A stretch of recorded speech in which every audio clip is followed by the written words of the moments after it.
We live in Two Rivers City. It's a beautiful city of about 600,000. It's a pretty interesting place. It's a combination between rapidly developing nation and one of the most left behind places in the nation.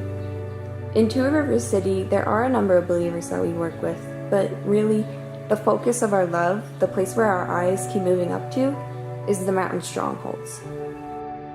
The Strongholds is a county about 6 hours away up in the mountains. There's around 130,000 people, composed of about 15 unreached people groups. The county is located in a section of the country known as the Ethnic Corridor, which has been called one of the most gospel-neglected places on earth. That's because it's rough, it's religious, and it's racially rich.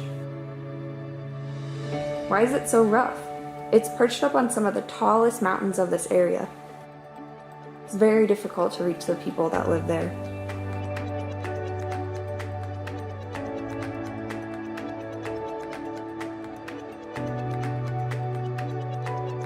There are roads to reach many of the villages, but they're pretty bumpy and very dependent on good weather. But for some of the villages, hiking is the only way to get there.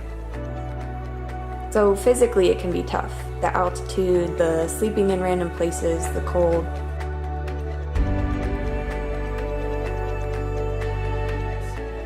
It's religious. For the Tibetan people, to be Tibetan is to be Buddhist. To ask a Tibetan person to worship the one true God, to them it seems like they have to become something they're not.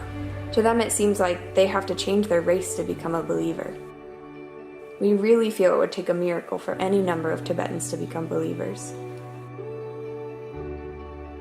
And there's maybe 4 or 5 other belief systems in the county, like the shamanistic practices of the E-people, or the traditional ancestor worship of the older generation. And it's racially rich. Even the local people don't really know what the accurate number is of how many people groups there are. Some people say 10, some people say 17. But our focus really is for that whole area, no matter what people group, no matter where they are, for every person to hear the gospel.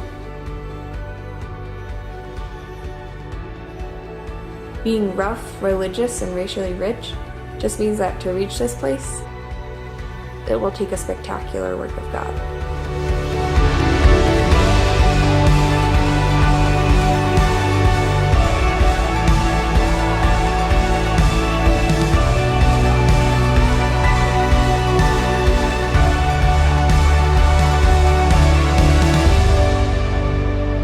While we're up in the strongholds, we're meeting with people, sharing the good news, discipling, and equipping them with what they need to take the message to others. For us, training locals is a really big thing. We know we can't do it ourselves as foreigners. We know that the most valuable thing that we can do as outsiders is to equip local people to take the message to others. We're really hoping that the local people will receive the gospel, share it with others, and will make disciples who make disciples who make disciples. And we'll see the gospel going through that place way beyond what we could do ourselves. In the strongholds, we want to see a church in every village and worship in every tongue.